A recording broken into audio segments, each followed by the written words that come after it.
Yeah. Tell us what the vibe is of Denver? Sure, I will. I'll tell you. I'm gonna YouTube it. I'll tell you what the atmosphere is. I'll tell you what kind of Yelp You're actually not reviews. gonna show us, Tim? No, I just said I would. Okay. How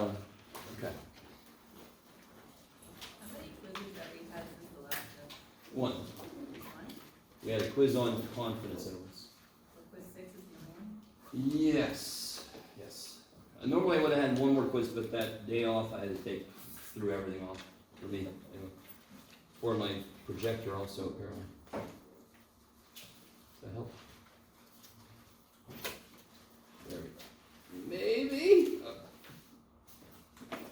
You're having a lot of trouble with it. Is it better if I bring you closer? Oh, you poor little dude. He's counting the days too. It's like I'm having the day off. Perception of one. Holy crap and a half. Okay, there we go.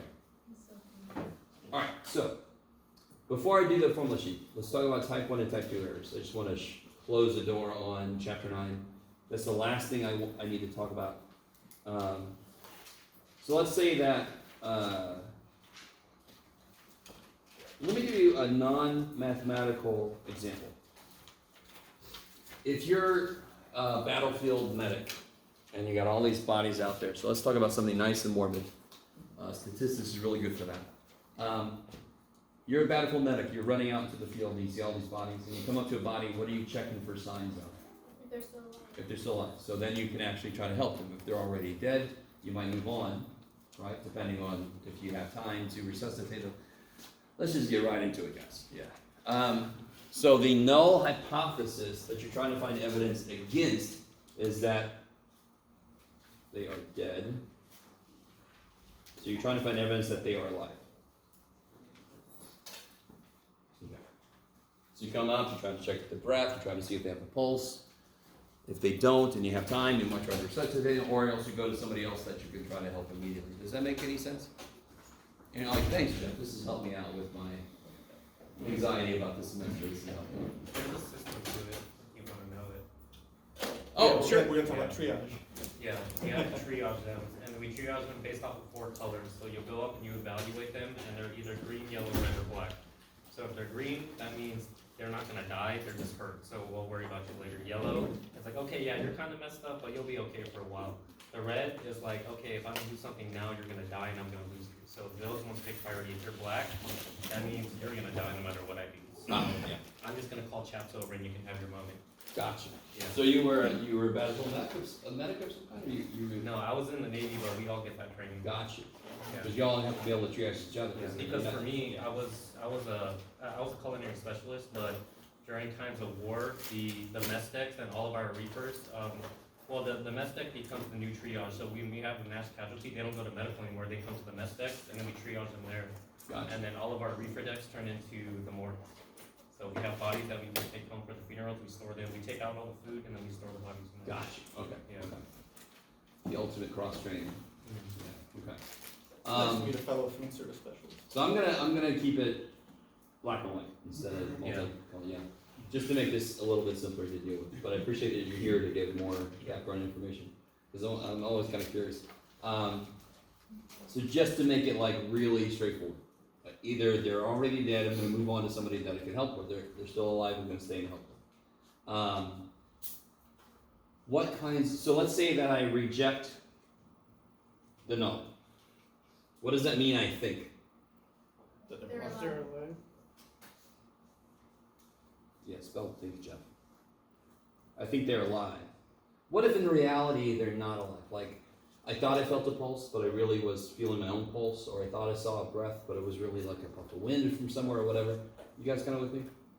I think they're alive, but they're actually dead, right? But that would be an error. Does everybody agree with me?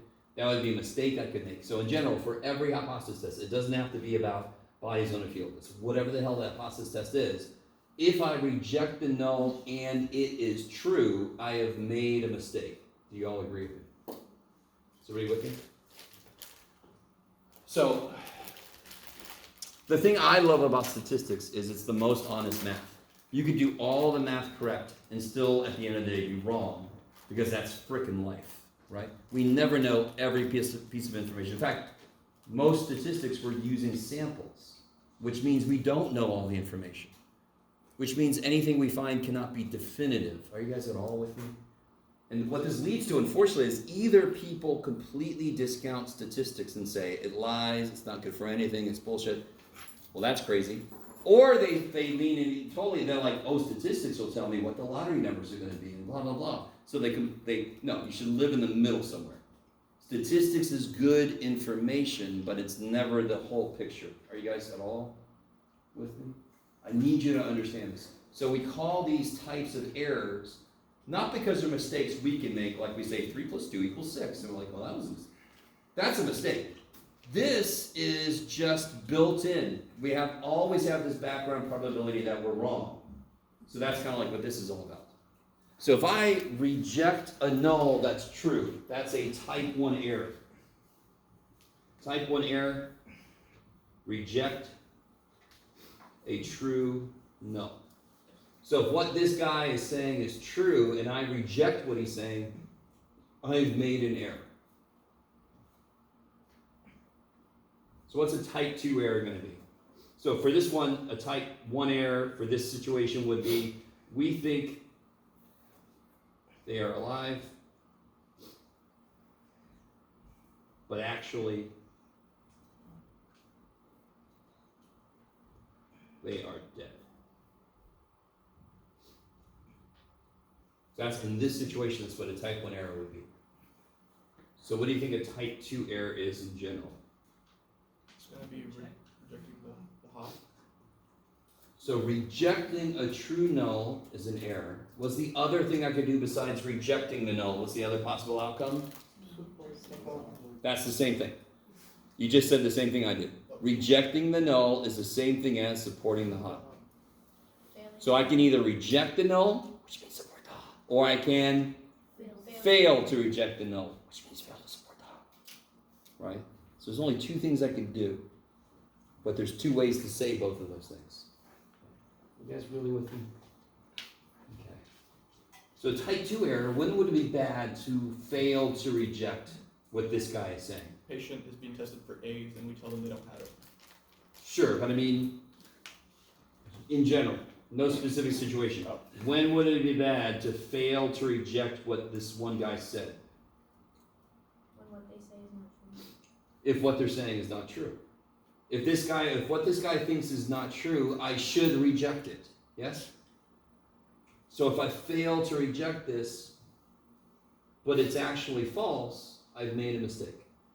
So fail to reject a false no.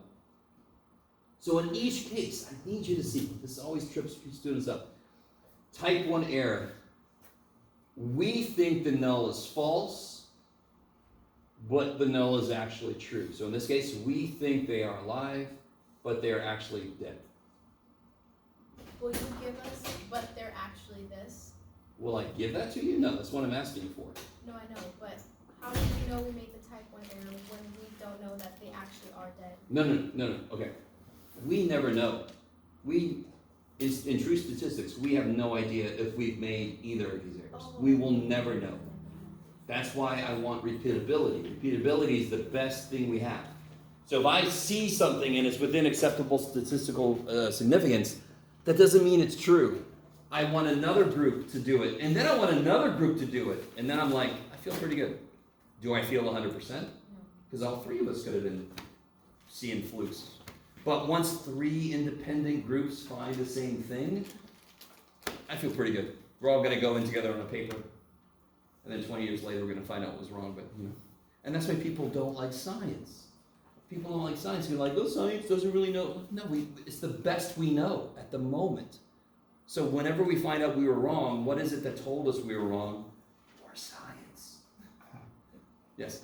Sorry, it's unrelated, but at the risk of sounding like an atheist, that's what I like about science and math, is that unlike a lot of other views on life, it's very willing and embracing of the fact that it's wrong. Whereas other people and groups and systems might say, no, we absolutely know what's going on. Yeah. Even though it's completely like, Yeah. no way. Well, I'm not going to make any commentary on that. All right. So in this case, what would a type 2 error be? So the way I look at this, type 2 error, in reality, the null is false. But we think the null is true, correct? So we think what? You think they are dead, We think they are dead. but they're actually alive. Yeah, but they are actually alive. Are you guys at all with me? I mean, I know it took a while to explain this, but it's that straightforward. Either we think this when in reality it's not that, or vice versa. Which error would be worse? 2. Yeah, if we think they're dead, they're gonna be like, oh thank God, and then we're gonna move on. Like, where are we going? The first error though is bad also, because I'm over here Wasting and resources. this guy stops, and I'm like, that guy's dead, can help me. And then he's working on this. I'm like, no. So I mean, they're both bad. So I'm really sorry this is morbid. I'm sorry to be laughing about it because this is some people have lived through this, but it's just the way stats is. We work with the best information we have. These are the errors we can make no matter what we do, no matter how good our analysis is. That doesn't mean all of statistics is bullshit. It's beautiful to me. It is the most honest math. It's like, here's the best I know. Try to make a decision now, human. Yeah. Will type 2 errors always fit the mold of like, we think they are O, but they are I? Will that Yeah, notice this is the type 1 error is we think HA when in reality HO, and type 2 is we think HO when in reality HA. And that mold works? Yes, for- totally, all the time. Okay. The definition of those never changes. Okay. It's like war. No. Now here's the neat thing. It never changes. Yeah, you got it. The probability that I make a type 1 error is alpha. Alpha is the probability that I make a type 1 error. So very quickly. Let's say I have a one-tail test, yes? Can anyone tell me where in that picture alpha is? On the right. What's alpha? What's it designated with? The area of the tail. Yeah, the shaded part, yes? Area of rejection. If the null is right, if this really is the mean, and I know this is not math, but just pretend, if that really is where the middle is, if the null is correct, isn't there still a chance I get a sample out there? It's just very small, correct? So alpha is the probability that this actually is right, but we think it's wrong. Because what do we do if we get out here? What do we do? What do we do with this guy? We reject. We reject him. But there's a chance he's still right. What are the chances he's still right? Alpha. So when a type 1 error is really bad, much worse than type 2, we want to make alpha small.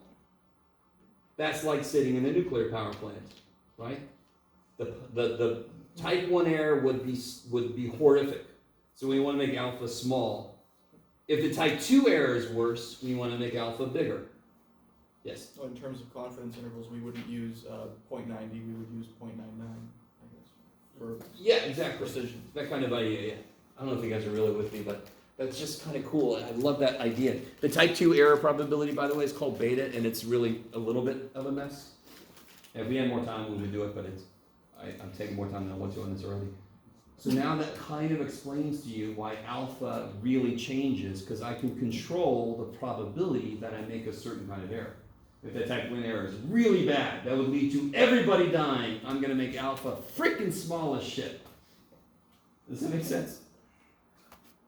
But if the type 1 error is not bad and the type 2 error is terrible, I'm going to make alpha a little bigger. What factors influence alpha, the size of alpha? Sorry? What factors influence the size of alpha? Like, is Alpha is something totally in our control. Alpha is, there's no formula for alpha. Alpha is something we come into something with. Which is why, and I know I'm already past the time I want to talk about this, which is why we never have an alpha in a statistical analysis report. We just have p-values. Because then we allow people to come to it with their own freaking alpha. Right? Their own expectation of what good enough evidence is. Okay. Alright.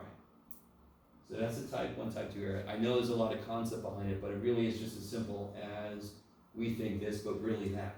Wait, you say, that's a bit confused. You say that we have show p-values, so people come with their own alpha, but in a one-tail test, the p-value is the alpha. No, and in a two-tail careful. No.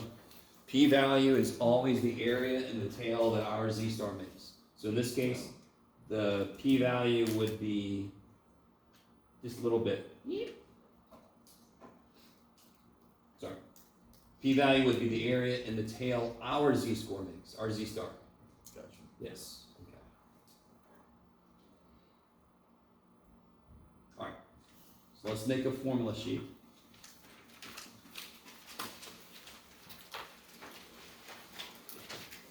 These are some problems. I don't know if you guys have seen them yet. There's one about divers in a sunken ship with buried treasure, blah, blah, blah. Okay.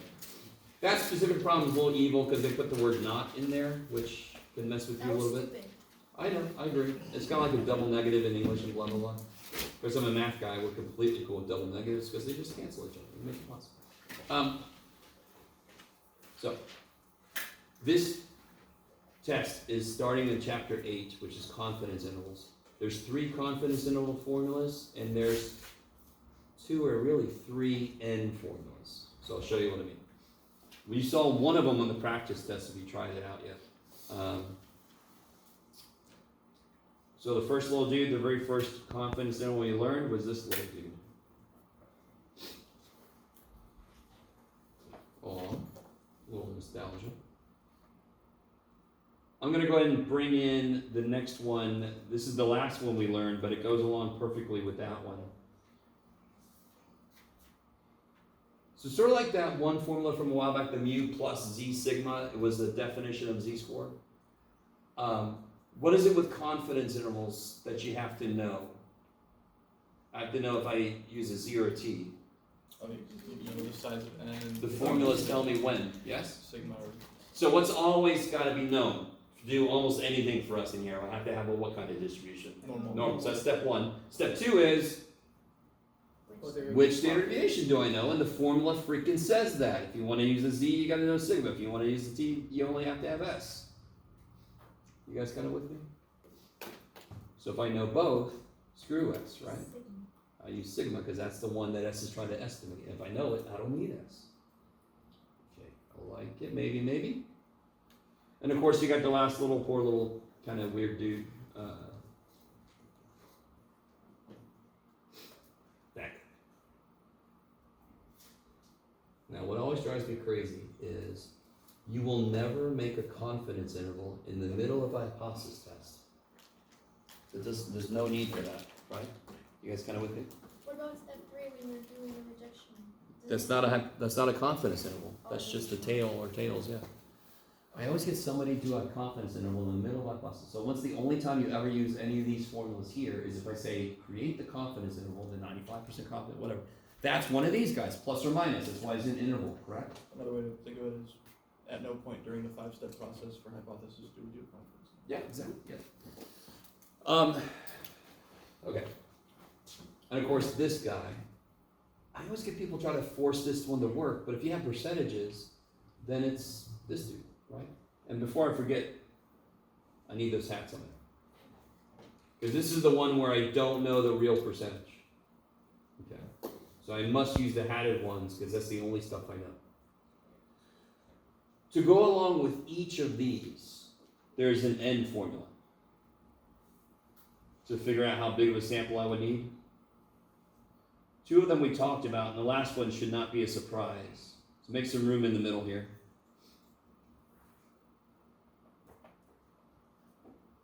Z sigma over E. Yeah, z sigma over e, right? It's all squared. Then you have z squared p hat q hat over e squared. If you don't know p and q, you make it 50-50, right? The one that's on the practice test, that isn't really its own formula, but what the shit. If I don't know sigma, what do I use? S. If I don't know sigma, I have to also use t. So these are basically the same stupid formula, just using t instead of z, right? Is that okay? We're allowed to use all 3? Yeah. Oh, really? That's why I'm putting them up here. So number 1 on the practice tests, not number 1, but part of number 1, you have to use this formula. Yep. Just because I don't know z, I have the t. Yeah. Okay, how you guys doing? The non-p hat formula comes later, right? 'Cause we know Yes, exactly, because in a hypothesis test, we assume we know p. Okay. Alright, so that's chapter 8.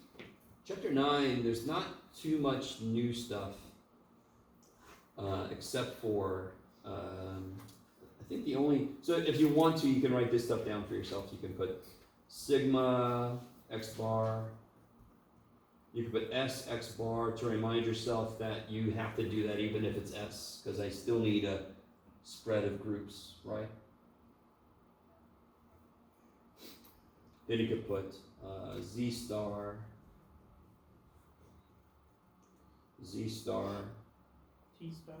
oh yeah, t star, thank you. That's actually what I meant to put, and then I was, yeah, t star is x bar minus the mean divided by s x bar.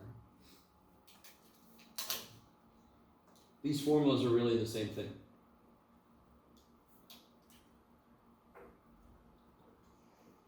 And then I've got something that gets its own line, because he doesn't need any help from this shit. This guy is just, you can do it, Jeff. That's a Q there. Don't give him any grief. He's self-conscious, okay? That's a Q. So here's what my claim is. Z-score formula never changes.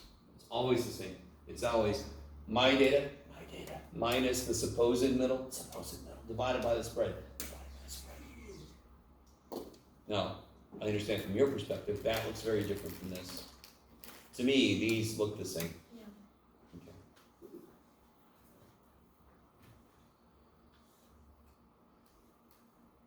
So this is all about hypothesis tests. Now, here's the one thing. If anybody's going to try out Chapter 10 for extra credit, you can put this down. If you're not going to try it out, don't put this down, because you're just going to freak yourself out. You're going to look at this and you're going, what's that for? So here's the thing. This is all I'm going to say about Chapter 10. All Chapter 10 does is it says, in real life, we normally don't know shit about any population. We have no idea. We're actually trying to compare. So how does a drug trial work? I have to have at least two groups. We normally have three, but let's pretend like we have two. We have one group that Gets a placebo. gets a placebo, and another group that Actually, that's. gets the drug. Normally you have a control group that doesn't get anything, but all right, let's just focus on these two. So I want to compare those two samples to each other. I'm not comparing one sample to a population. I'm comparing two samples to each other. Does that make sense? Each of those z-score formulas have room for how many samples in them? One. One p hat, one x bar. Yes? So not surprisingly, and again, do not write this down if you're not going to try Chapter 10 out. But if you do, I'll put a formula on this thing. So watch this. This is going to be. I'll have two sample means instead of one mean minus a population mean. And there's a little more to this story, but we don't have time, so I'm just going to show. And then, let me see if I can do this real quick. Sigma x bar was sigma over square root of n, yes? Isn't this square root of sigma squared over n? Is that cool? What's the square root of sigma squared? Square root of sigma squared. Sigma. Sigma. So these are the same, yes? Whatever you say, Jim. Square root of sigma squared is sigma. Square root of n is square root of n, so these are the same. Okay. So then on the bottom, I'm going to have a big ass square root of sigma 1 squared over n1 plus sigma 2 squared over n2 because I got two freaking samples. So basically, everything doubles. Instead of 1 x bar, I have 2. Instead of 1 sigma, I have 2 because I have two samples that come from two different populations. That's section 10.2. Section 10.3 or 10.1 or something, I can't remember, is the T variation of this. And then, of course, the P variation gets even weirder, but we're not going to worry about that. T is the same thing. Well, it would have S's here, correct? And then the degrees of freedom get weird because I have two samples instead of one. So that's a whole thing. Could be -2, but it depends on a few things. Could I see the proof formula really quick? It was Which one? Sorry. square root of sigma squared over I think just n. It's on the right. I'm right. You put it. You put it on a different paper. Did he? Yeah. Oh, what did I do? Oh, this? Okay. That's okay. If I try to look at this tomorrow, I'm not going to be able to know what I wrote. What is chapter 10 titled? Like, what is this? hypothesis test for 2 sample means, or 2 samples. 2 sample parameters, maybe? It's like Da Vinci, he encoded his notes, except you can't uncode them. Does the homework also? Hypothesis testing with 2 I was samples. just about to ask that. Since it's extra credit, does that mean we don't have to? Yeah, you don't have to do section 10-2. It's extra credits. Is a yeah. Okay, homework? so The all of 10-2 10. homework. all Be of very chapter good. 10 is. Every single one section I assigned in chapter 10. Go ahead. Yeah. I only assigned one chapter, one section. Yeah.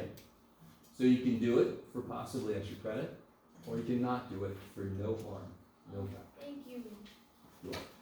So the chapter 10 homework itself, I don't like the way the book teaches things, but I could still read it. But The funny thing Formula is, knowledge enough? the chapter 10 homework, you have all the same 5 steps. It's just in the 4th step you're gonna use that. this one. Yep. Oh, that simplifies. That's it. basically it. There's a couple other changes you should look at, but basically they're the same. Okay.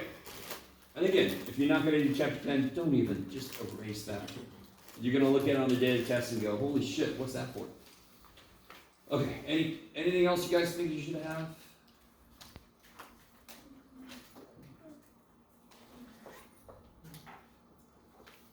I'm surprised nobody's ever said, I think I should have a running loop of your videos of An when you open did an note test. example 5. I should be able to see the video from today, from the practice, from the review.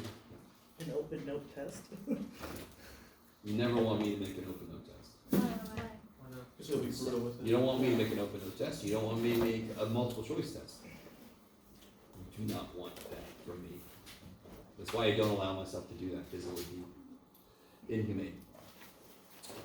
So today is review day. We can do whatever you want to focus on. So if you have any specific stuff from the practice test, from the quiz, if you want to do an example problem. And again, I don't have the answer key ready yet. I'm going to finish it and then I'll put it up on Canvas. Right? Yes. Sorry? 3? 3 from the practice test? Yeah. Okay. Less time, that's gonna be one tail Yeah. on the left.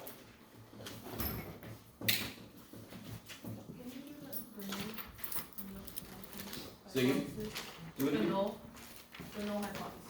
Oh, sure. All right. First off is what's the claim? That a drug reduces the time needed for. Here, this is perfect. I'll do this problem with you as I'm creating the answer key here. That's how far I got. So read through that. Martin's already pointed out the. Of course, I was really nice. Don't get used to this on the test though. I put it in bold.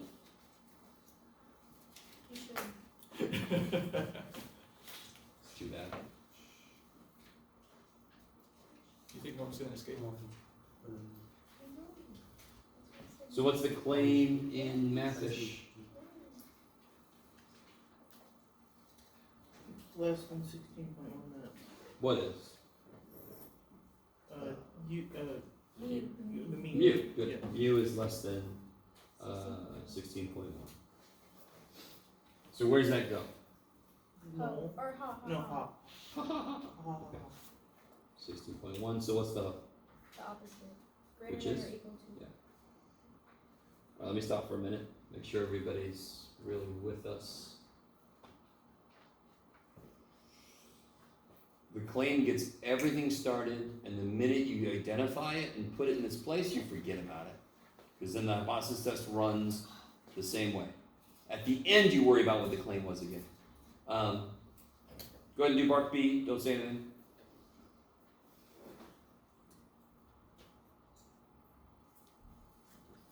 I like this targeted, it's a drug that's targeted to stat students, so it's,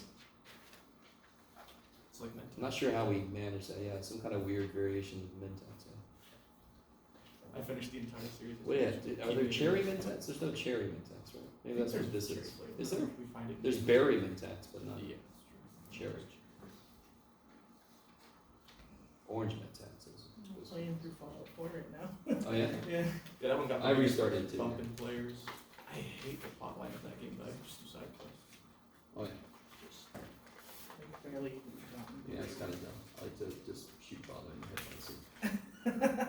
So, what do you guys think, Z or T? He scored. T-scores because we're dealing We with. know S. 2 things you gotta tell me, right? Yeah. Why do I know it's normal? Cause the mean, or the N is bigger than 30. Yeah, n is 42 bigger than 30. So you have to know it's normal to do anything, and then you can determine which thing to do. So if you catch yourself writing, we know the standard deviation, so there, no, you're wrong. Which standard deviation, right? Now this is really easy to miss. Where did that 5.94 standard deviation come from? The same. The same It's a thing. sample. Okay, be really careful. So that's a sample standard deviation. Only know S. So I have to use t-scores.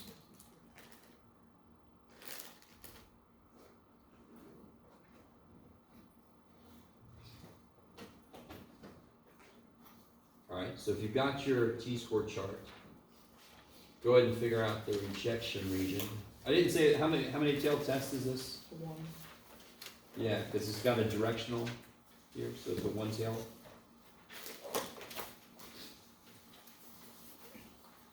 Which side is the tail going to be on? Is that what you're about to ask? Left, because we're going left in. Yeah, it's going to be down because you're going less than. So this is an arrow pointing you where the rejection region is going to be.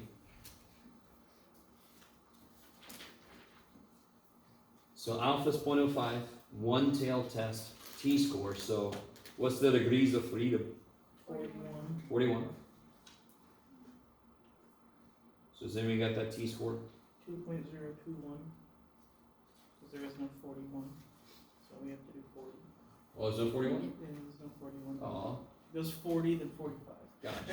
How does the one tail test? I thought it was one. So one tail test, yeah. Yeah. What did I say? Did I say two? No, you said 1, but it's the alpha's 0.05, so you just go to the alpha that's 0.05, Yep, one tail 0.05. which is the same thing as 0.1 for a two-tap test. One tail, 0.05. No, it's 0.005.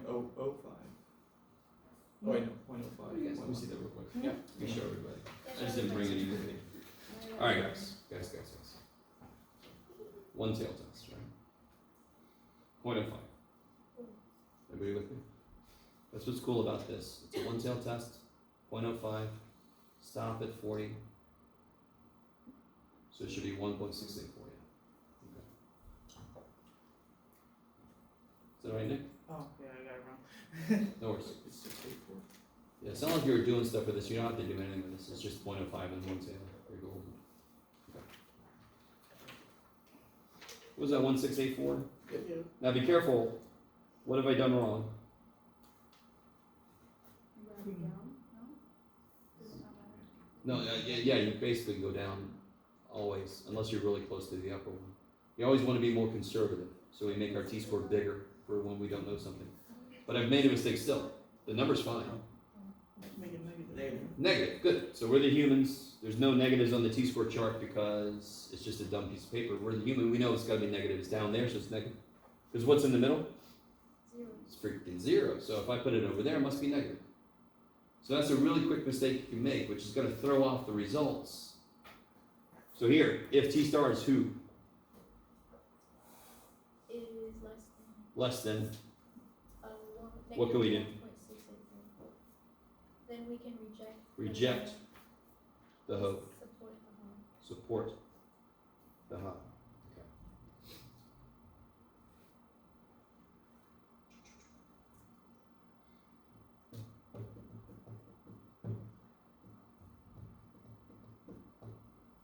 What's the probability? What's the probability I make a type 1 error in this problem? 0.05. 0.05, I look, because it's alpha. Okay, I know I didn't ask it, I just did. Summarize the sample info, go ahead and do that. It states find Z star. I say find the p-value, but that's because I think at one point this was a z test and I made it a t test. I'm Oh, never sorry. gonna ask you to find the p-value for a t-score test. That's also why I should say T star, not Z star. Yeah, I should say t-star, but normally I'm gonna say z or t just to not give anything away. Oh, don't do that. So now I think I'm wrong. I'll say z star or t star. Oh, you will? Yeah. Okay.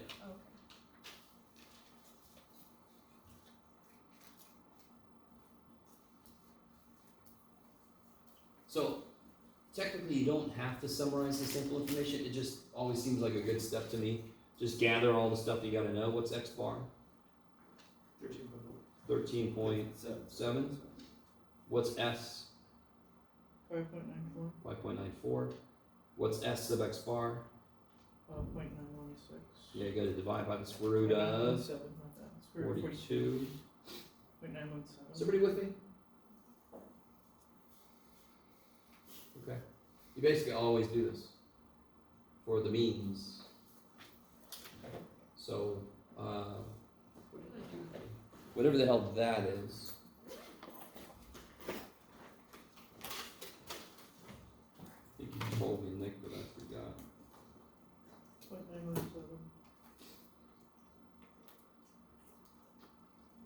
0.917. 0.917. All right. Go ahead and calculate T star. I'll wait.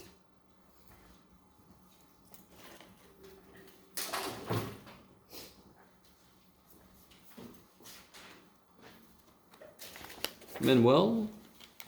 Hey. Brandon. Hey.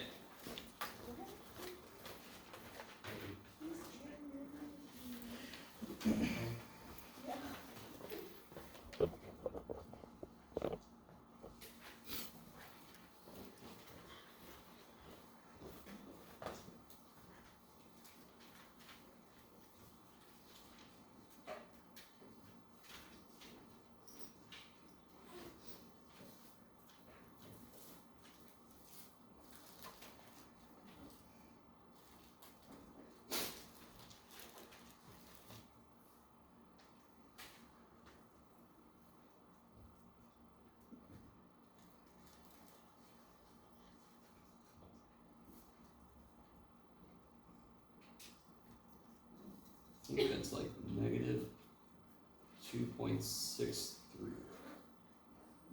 Do you want S sub X? What is it? 4 to Negative 2.617.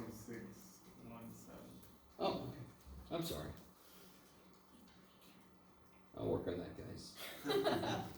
No, I feel bad. We don't really care if you Yeah. do all the math in like, your head. This is a math teacher? I'm Wait, with you, man. can you explain what you do in your head again?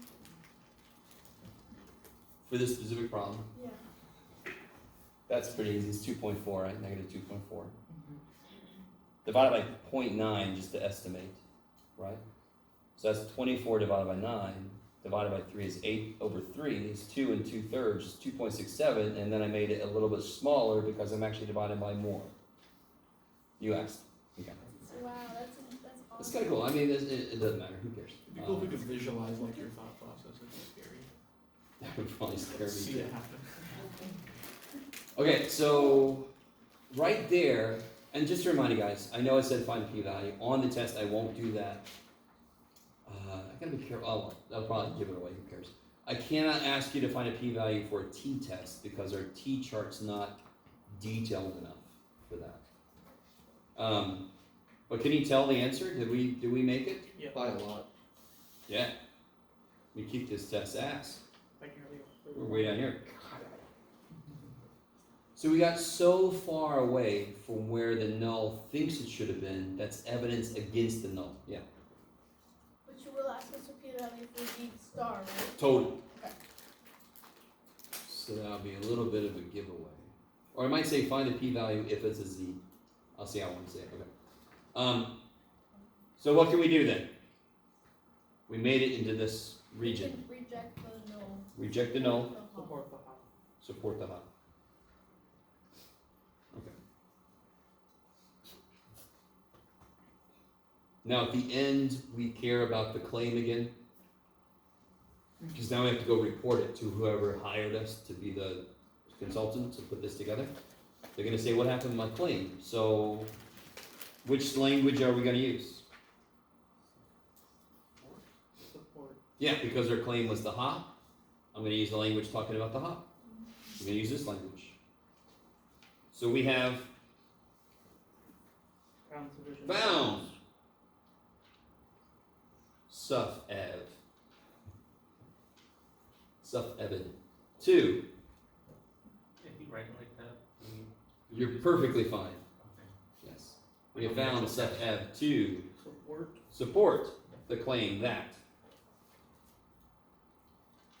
mean blah blah is less than 65. Yeah, the mean time to relief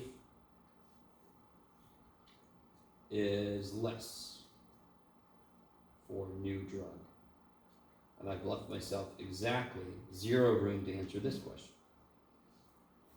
So good thing you all are here. How would it be different, or I really should say, would it be different if we use alpha equal to 0.005? Yes. What is the one thing that would have changed if I would have used alpha 0.005? A rejection. Right, because that's the one thing alpha controls. So don't say anything, take a minute. 0.005, look at 40 degrees of freedom, one tail test. What would that T-score, sure, Jim. What would that T-score have been? 2.704. 2.7 something, is that right? Okay, so would that have been far enough? No. So we would have failed. So that's the idea, that's why we call it level of significance. 0.005 is a lot more significant of a test to pass than 0.05. 0.05 is an easier test to pass. It's sort of like saying run this far in 20 seconds versus run this far in 5 seconds. Right? Does it make sense? So the second test, if you do it, is more significant. It's like, damn, you fast. How we word that, we would not surpass that T-score. Say again. Yeah, what would the answer be? We would have failed. Does it make sense? Because instead of 1684, which we blew past, it would have been 2.17, negative 2.17, or I'm sorry, negative 2.71, is that what you guys said? 2.7 something? Oh yeah, we would have Before. failed to reject. We would have failed. We have not found sufficient evidence, is what we would have said. We would keep the terminology sufficient evidence because. Yeah, we have not found sufficient evidence Our to claim support was- the claim. The hot, yeah. Yep, totally. So your conclusion will always be about the claim. That part won't change, yeah. Or it would still be failed to support the harm. Yeah, so we have not found sufficient evidence. So the only thing is, you would just put the word not. That's the only thing that would change at the end. Oh, Maybe? So that's the idea of level of significance. maybe. Sort of like, there's a problem in the book that said if you make this confidence interval 75%, can you say that it's above 50% that do something? Do you guys remember that problem? You guys are like, dude, wait till I don't remember. That's kind of silly, because then you're only 75%. There's a 25% chance you're wrong. So what? You can then say it's more than 50. You're only doing it with 75% confidence. No, it's very useful for people like politicians and anyone else looking Exactly. at the data. Because people don't know to look for that shit. So there are certain think tanks that like to analyze data, and they put at the very bottom, very small print, what they did. And if you read it, you're like, oh, I can't trust anything you just found. But nobody, and those who read it don't even know what to look for. So you guys know what to look for now when you're presented with, look at this shit, this percentage. No, what sample did they take? How big was it? How did they pick the people that they did? What was their level? What was their confidence level when they made this? And Man, the statistics guy's gonna turn the Congress on its head. Yeah, Professor, is it wrong to be skeptical immediately on something as simple as sample size? I saw some study and they were making some bold claims about medicine or something else, and then it's like, oh yeah, in a recent study, and then I heard the sample size and it was like 200 adults. I'm like, oh, that's not enough people. Not for a 200 medical is study. enough to do some things. Some things, right? But 200 is enough for a lot of things, but it still leaves a lot of room for error. So you could still say, with such and such confidence, we see this, but obviously it would be more definitive if they had 10 times that big of a sample. I feel like a major medical study, I'd want to see like, okay, what age groups, gender diversity of Sure, yeah. ethnicities did you test Yeah, this drug yeah, yeah. on? What did it do? That's the kind of stuff you want to look for. It's like, no, 200 people, but that doesn't help me. Yeah.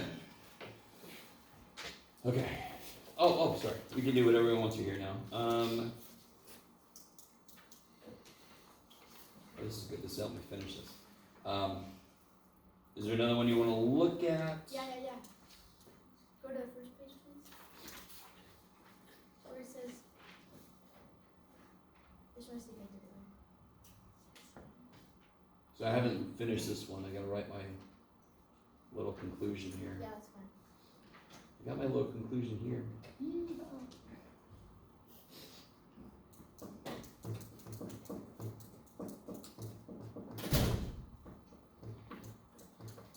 So again, just to remind you, I'm going to take a scan of this, put it up in Canvas. Number 4 looks back at number 3 and says, what's the type 1 and type 2 errors that we could make? So see, there's hypotheses, right? So what's a type 1 error? The way I remember this, and I'm not going to be that big of a stickler for this, by the way, but the way I remember is type 1 is a shorter phrase. Reject a true null. Type 2 is a longer phrase. Fail to reject a false null. That's how I remember which one's which. Type 1, reject a true null. Type 2, fail to reject a false null. Longer is type 2, shorter is type 1. I don't know if that's going to help. But as long as you identify each one, I'm not going to be that big of a stickler about which is which. Because it doesn't matter if it's type 1 or type 2, it's an error. Type 1 then is reject a true null. So we think what when in reality what. So if we reject a true null, we think the opposite of what the null says, yes? So we think The mean is less than mean is the mean time is greater than or equal to. less than. no. So we are rejecting a true null. So we think the opposite of the null. We think this is wrong. So we think this. Oh, okay, so it's less. We think that it takes less than 16 weeks. So we think the mean time is less than 16.1. Yeah, it took us a long time to get that as confusing as it is. We didn't have a lot of meetings. Wait, what? I thought the ha was the claim there. The hypothesis test is, it doesn't give a shit about us, right? And you're like, of course it doesn't, Jeff. It's not even a thing. But we feed it a claim and then it forgets it was the claim. It doesn't give a shit what we think, what we claim. It always does the same thing. It's trying to find evidence to reject the null. That's what it's always doing. It doesn't care what the claim is. So type 1 error is all about the null. Reject a true null. I don't care what the claim is. So we think the mean time is less than 16.1 minutes, but in reality, it is at least 16.1 minutes. So like somebody said earlier, we think ha, but in reality ho. That's type 1. Type 2 is we think ho, but in reality ha. How many classes do you hear that phrase? We think the mean time is less than 6.1, but in reality, it takes at least 16.1 minutes. Yeah, Jeff, way to leave room. Type 2 will be, we think, it's just basically the reverse of this. Type 2 is, we think it takes at least 16.1 minutes, when in reality, it takes less than 16.1. Do you follow? We think that, for type 2, we think the null is true, when in reality it's false. That's what a type 2 error is. So it's, we think the mean time is greater. At least 16.1 at minutes, least 16.1. when in reality it's less than 16.1 Okay. minutes, yeah. So don't make a big deal out of that. I'm not gonna have like 40 problems like that on the test. I'm gonna have one problem talks about types of error, right? So either you have that moment to shine, or you're just like, well, it's just one problem. Well, I guess we're doing that one first. Yes. All right.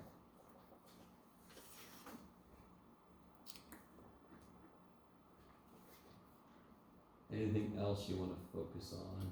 No, we should go. That's an option. That's always an option. Let's go so I can keep track of. You can go, I can? of course. I gotta remind you guys. Is this college? Are we in college right now? It is. I missed my first 2 classes. You don't have to be here right now. I appreciate that you're here. I want you to be here. You should be here, but you don't have to be. It's your money, I wanna be. or somebody's money, whoever's paying for you, right? I always love it. I've had parents call me before, and it's the greatest thing about the job is I don't have to talk to you about. So they say, Lord, no. "How's my?" Of course, I don't have to talk to them. That's so Screw that. rude. No, they ask me, "How's my student doing? How's my kid doing?" I'm like, "I ain't telling you shit." I don't say that. I'm a little bit more You tactful. could use more of I that. would hope We so. could use more of that in high school. They have no right to know your stuff. So I'm like, I've told somebody before, if you're paying for the stuff, you should really have a deal set up. where you don't pay if they don't fail you their grades. But that's not on me, that's on you. Do you see what I'm saying?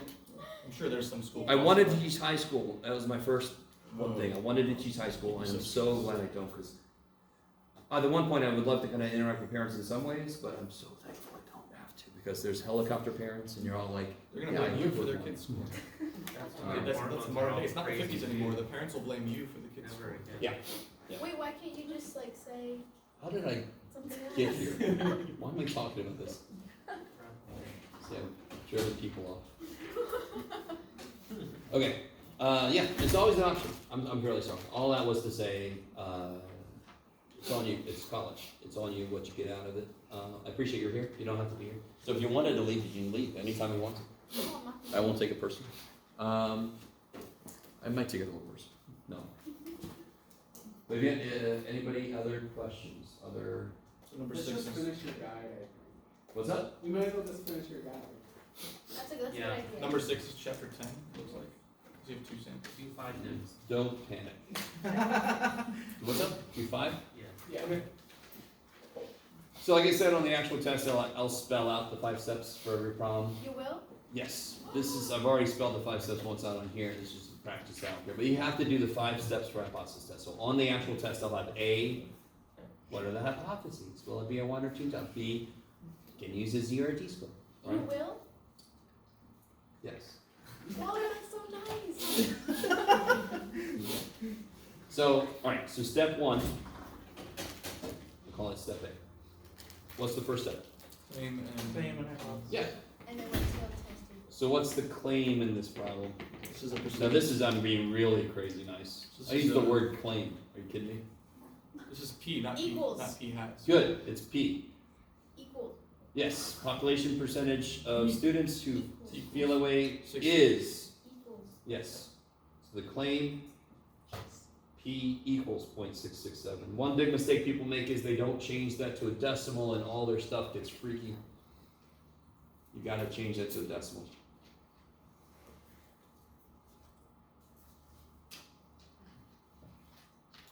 So where does that go? Oh, What do you call it? Oh. I always get somebody to chuck on it. P equal 0.667. What's HA? P not equals. Email equal. P not equals. How many tail tests? 2. 2. 2 tail. Okay.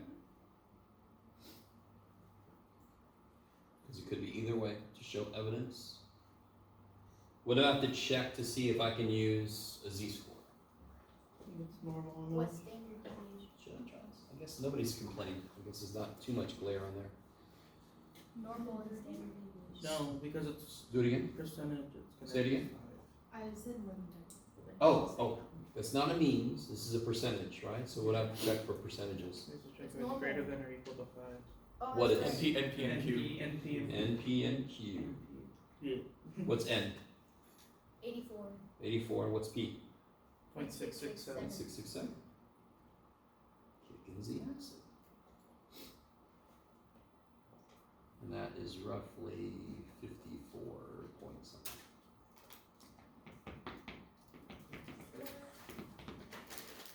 I don't know. Is that right?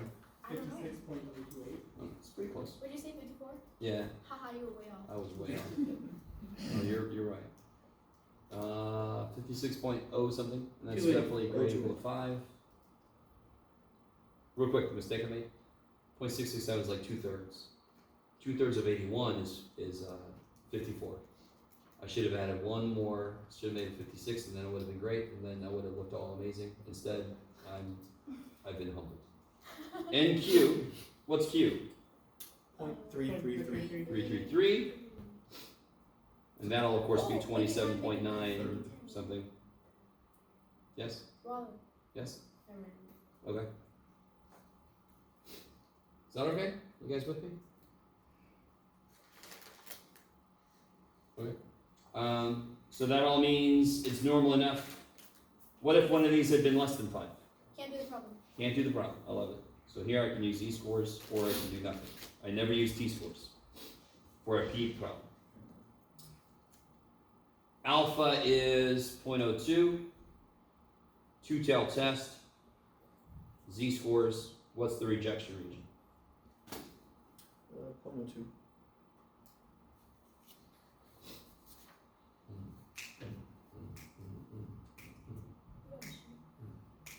0.02, 2 tail, go all the way down, what do you get? 2.326. Yes, 2.326, so on this side, Negative. negative 2326. So if z star is less than negative 2326 or greater than 2326, we reject the null and support blah blah blah. Okay. It's gonna be an exciting one on Kim's. Yeah, make it neat. Why start now?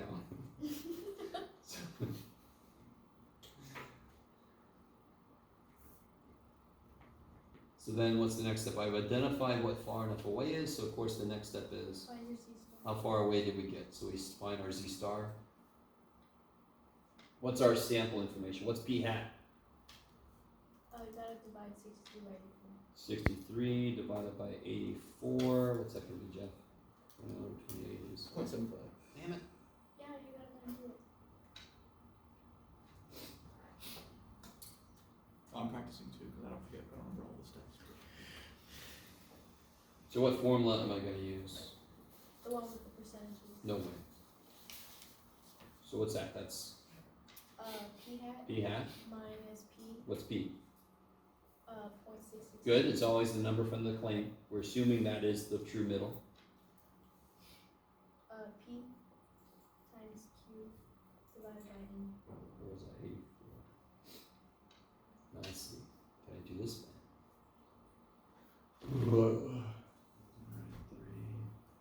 No, I don't want to do that. I was gonna say give you $1. That's 2/3, 1/3, 2/9. It's like another 9. 2 times 9, 27. I don't know if I want to do this.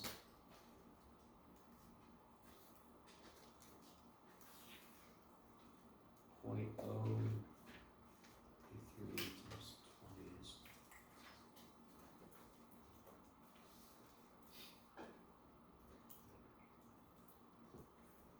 I don't know. What'd you I get? think it's 1.6. Whoa. That's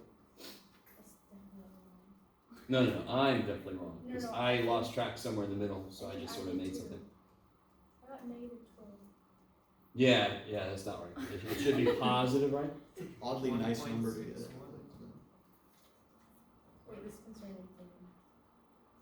Yeah, I said 1.6. I'm getting excited now. I got a 1.61. Yeah, 1.61. No way. Is that what you said? Yep. I owe you $1. Just $1. You actually I'm a got it? teacher. That's gonna double my bank account. You actually got it?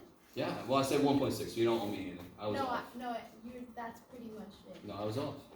Can you tell You were me? in the ballpark.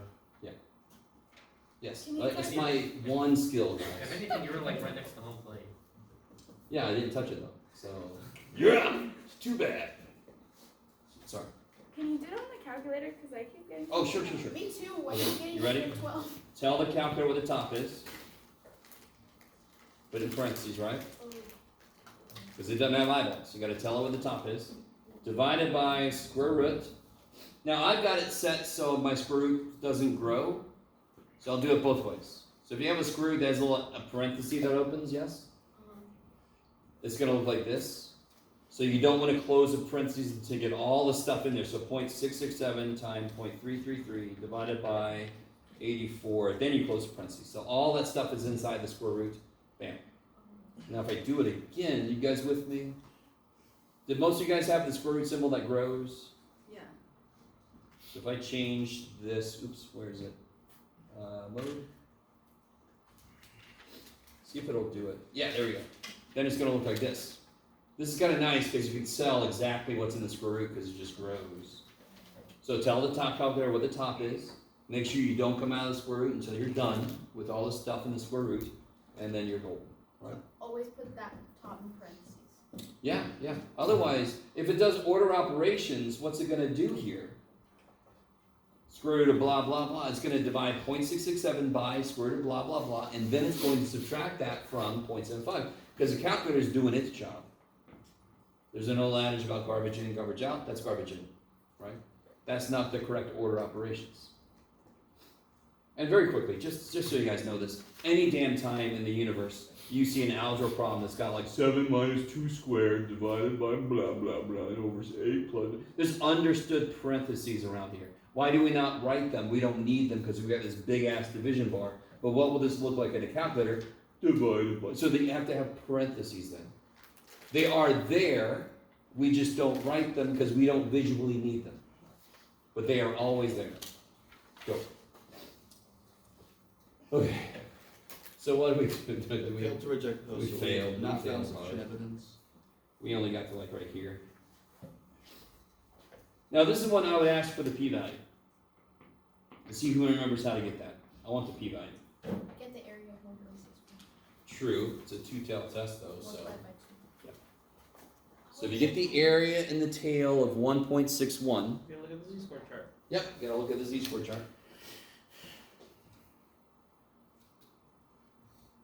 0.9463.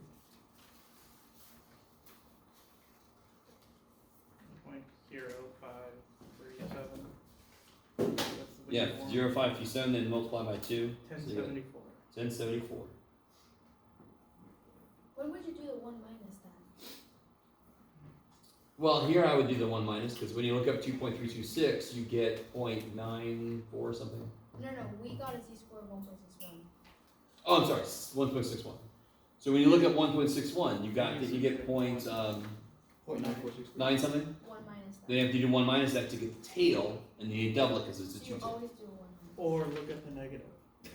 No, if our z star had been negative 161, and I look it up, that would have been the area in the tail. It's just because our chart is single-minded. Right. I only have to do a 1 minus when I get the body, not the tail. I only do the 1 minus. And if our z star is negative, the chart will always give me the tail. Oh, Yes. so I'm wondering why we had to multiply by 2 then? Two-tail test. Two-tailed test. So how much of alpha is in this tail? Half of it. Half of it. So to compare alpha and p-value, I have to double the area I get in my tail to make it fair. So the way I like to explain this is the p-value is what alpha could have been, and we would have still had this, the p-value is what alpha had to be for us to succeed. So if I push this down, I would make this area bigger, but then what would alpha really be? Double it, because it was a two-tailed test. I've never explained that before, and I'm so excited I finally thought of that. But if I push this down, how far do I have to go until I would succeed? Right about there. Yeah. How big would this tail be then? 0.053, whatever. Double it because it's a two-tailed test. So then alpha would have had to be, wherever the hell I put it, 0.1074. That's the p-value. So if we succeed, I can make alpha smaller, and I can see how significant of a test I could have passed. Yes? A dumb question, but when we look up z-star, we're looking up the big area of one side of the chart.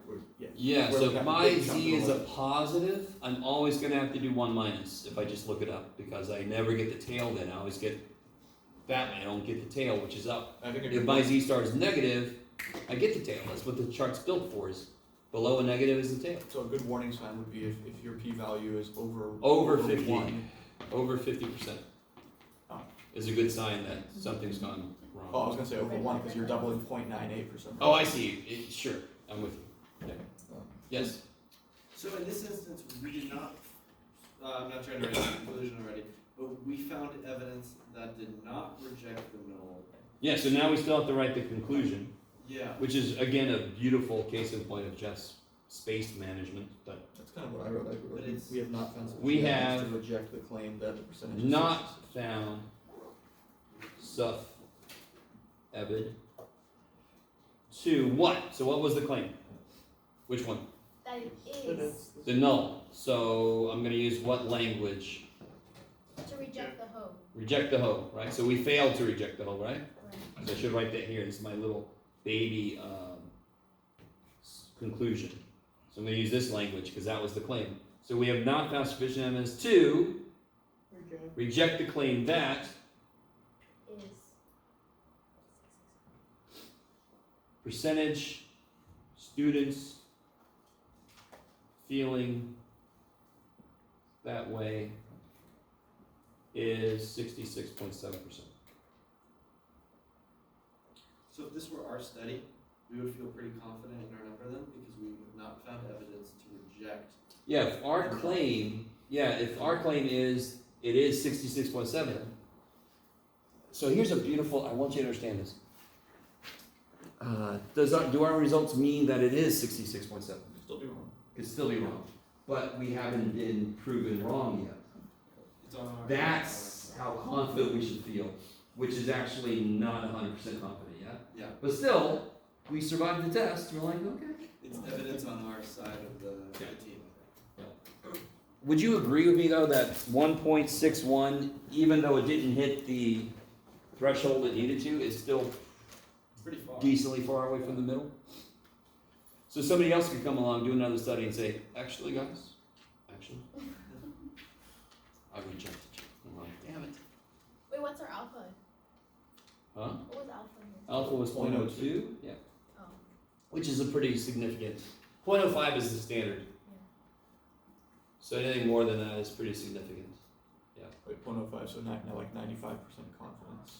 It's exactly way back when. What was our definition of unusual?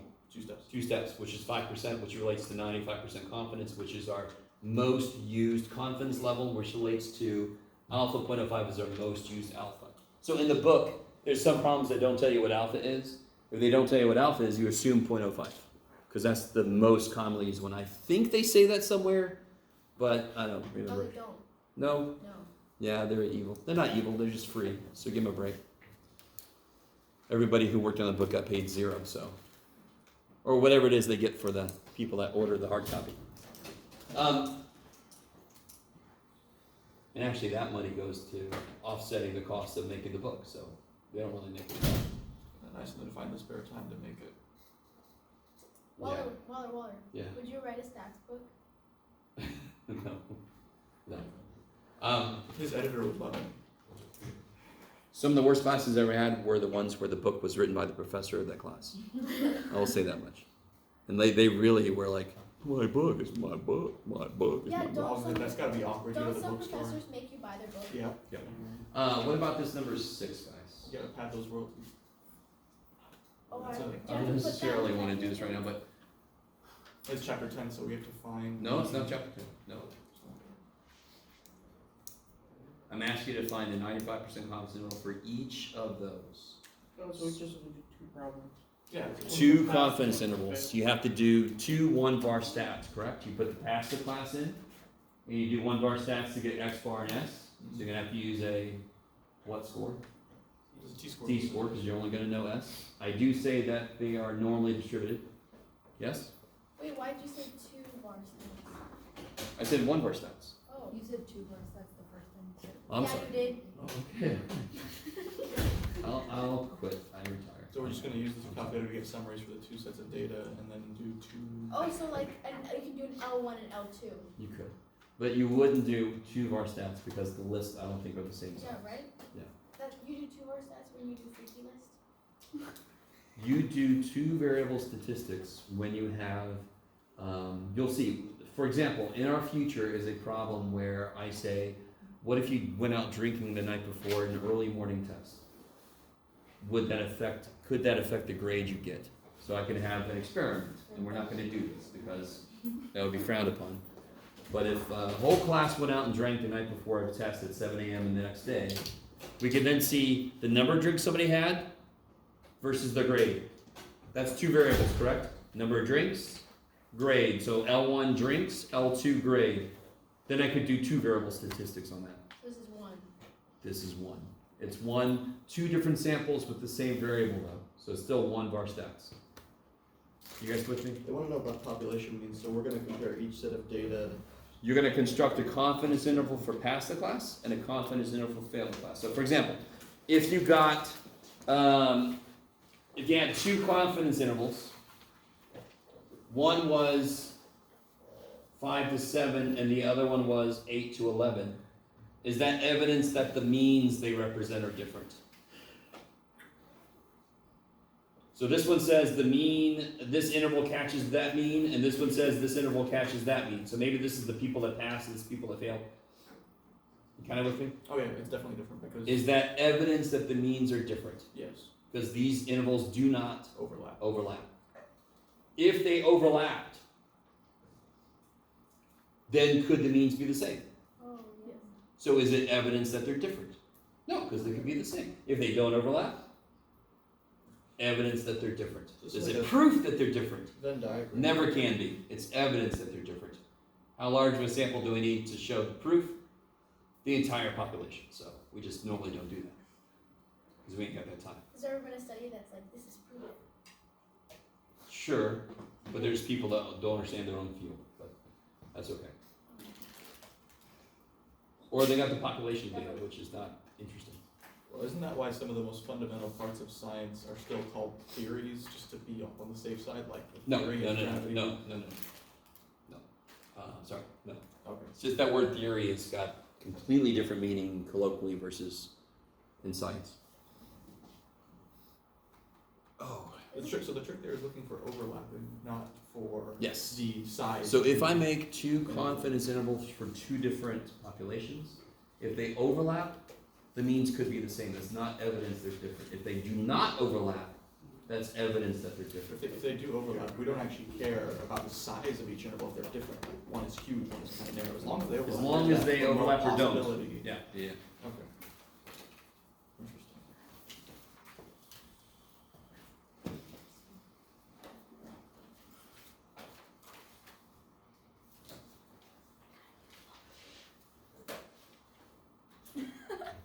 So I never come to these with necessarily anything. Today I just had the two types of errors. Once I talk about that, it was up to you guys if you have any questions. If you have no more questions, then you're ready. We Wait, can what are the questions on the homework? Huh? Are you able to answer those Answer what? questions on the homework? Or is it not that type of, What do you mean? Sorry. are you allowed to answer questions on the homework? Let me consult with the teacher. Yes, I am. No, it's because I thought you just wanted like the. No, no, no, no. This could be anything. Yeah, I'm sorry. Okay, well, I emailed you, you never emailed back. What was I? Sorry, what's your question? Remember how you said when you get your Z-score from what they give you, and then when you calculate the Z-score? Oh, that's right. You did email me. I'm sorry. Oh, so you looked at it, but you didn't read it. That's so rude. No, it isn't. Yes, it is. I'm busy. Jesus Christ. So, you got me now. What's the question? Okay, so, what, I remember you said. Thank you, see the. See you. Wait, you can turn this off now.